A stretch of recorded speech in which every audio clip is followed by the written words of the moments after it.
Have you ever felt invisible? Not in a magical way, like in the movies, but in a real way, a painful way, as if you were screaming in a room full of people and no one, absolutely no one, turned their head. That was my reality. Every day was a new layer of silence, a new brick in the wall that I built myself, or that I let them build around me. I smiled, I waved, I said, "I'm fine," but inside the dust was piling up. The house was abandoned, even with the residents still inside. And the worst part? The worst part is that we get used to it. We get used to the echo of our own voice. We get used to being the last person chosen, the unanswered message, the invitation that never arrives. We get used to the scar that no one sees. Until one day, something breaks. It wasn't a big event. There was no thunder. It was a detail, a look of pity from a stranger, a reflection in the mirror that I didn't recognize. And in that millisecond, a question exploded in my mind, so loud it drowned out everything else. Is this it? Is this the story you're going to tell? The one about the ghost in the corner of the room? And the answer came from a place I didn't even know still existed, a deep, forgotten place. The answer was no. No, I will not be a footnote in my own life. I will no longer ask for permission to exist.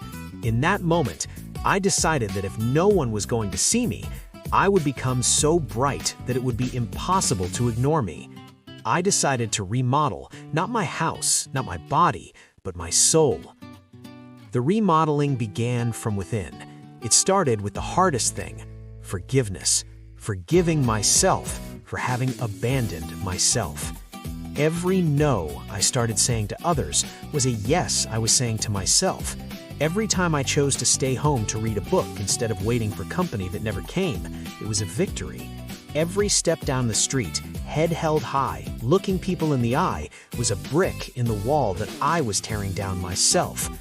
I traded nights of endless scrolling on social media for morning runs, feeling the sun on my face.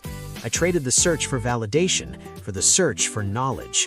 I learned to cook for myself, to take myself out, to be my own best company. It wasn't easy. There were days when the old voice of "you're not good enough" screamed louder, days when loneliness felt like a wall of ice. But now, I had a weapon. I had a why. And my why was bigger than my fear. And then the funny thing happened. When I stopped trying to fit in, I started finding my place. When I stopped screaming for attention, people started leaning in to hear what I had to say. The energy I used to spend trying to be noticed, I now use to build things, to create, to help. And that energy, it's magnetic. People aren't attracted to perfection. They're attracted to passion, to authenticity. Messages started being answered, invitations started arriving, but the difference is that now I chose. My happiness no longer depended on them, it depended on me. The door that was once locked from the outside, I now had the key from the inside. I could leave and enter whenever I wanted. Look at you now. I know you understand me.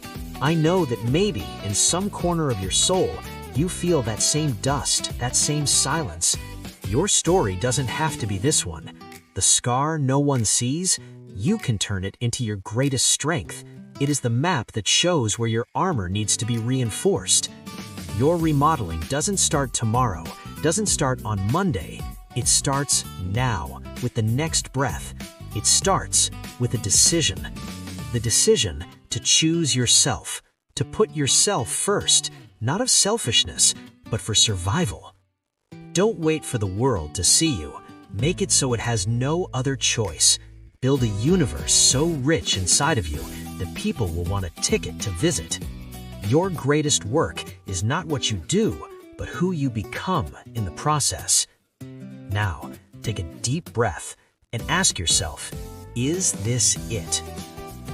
The answer to that question is the beginning of your journey.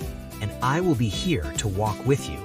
If this message touched you, stay on the channel, follow the next steps. This is not just my story, it's ours. Let's go together.